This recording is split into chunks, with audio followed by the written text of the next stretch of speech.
અભય થઈને નિષ્પક્ષતાથી નિરપેક્ષ રીતે વાસ્તવિકતાનો અરીસો રૂપી સચોટ માહિતી લાવતો સત્યની સાથે અભય ટાઈમ્સ। સુરત મહાનગરપાલિકા દ્વારા કતારગામ વસ્તા દેવડી કમ્યુનિટી હોલ અને પાર્ટી પ્લોટ ખાતે ગરીબ કલ્યાણ મેળાનું આયોજન કરાયું હતું, જેમાં સાંસદ અને મેયર સહિતનાઓ હાજર રહ્યા હતા।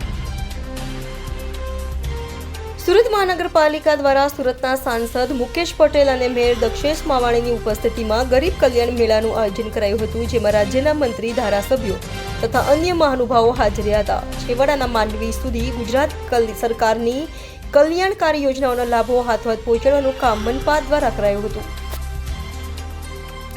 ગુજરાત રાજ્ય સરકાર અને સુરત મહાનગરપાલિકા દ્વારા 14મા ફેઝમાં 20મા ગરીબ કલ્યાણ મેળામાં અમારા સાંસદ શ્રી મુકેશભાઈ દલાલ, કમિશનરશ્રી, અમારી પૂરી કોર્પોરેટરશ્રીની જનપ્રતિનિધિની ટીમ સાથે આજે લાભાર્થીઓને લગભગ 33,000 જેટલા લાભાર્થીઓ 132 કરોડની સહાય આજે રૂબરૂ આપવામાં આવશે। પહેલાંના સમયમાં વચેટિયાના હિસાબે પબ્લિક હેરાન થતી હતી।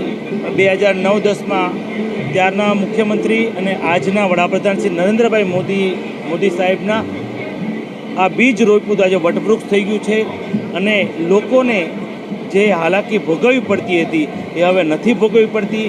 પહેલાં સરકાર માય બાપ કહેવાતી, પણ હવે તો જનતા પણ કહે છે આ સરકાર આપણી છે। સરકાર જ ગરીબોના દ્વારે જાય છે અને ગરીબી રેખામાંથી તેમને લાભ આપીને દૂર કરે છે। ગુજરાત રાજ્ય સરકાર અને સુરત મહાનગરપાલિકા દ્વારા સંયુક્ત રીતે ગરીબ કલ્યાણ મેળા 2024નું આયોજન કરવામાં આવ્યું હતું। સદર આયોજનમાં આજે લગભગ 40,000 જેટલા લાભાર્થીઓને વિવિધ યોજનાઓનો લાભ મળ્યો છે અને કુલ સહાય 136 કરોડ જેટલી થવા થાય છે। આમ તમે જુઓ તો 40,000 લાભાર્થીઓ ગુણ્યા 4 કરો તો કુલ 1,60,000 લાભાર્થીઓને આજે લાભ મળ્યો છે।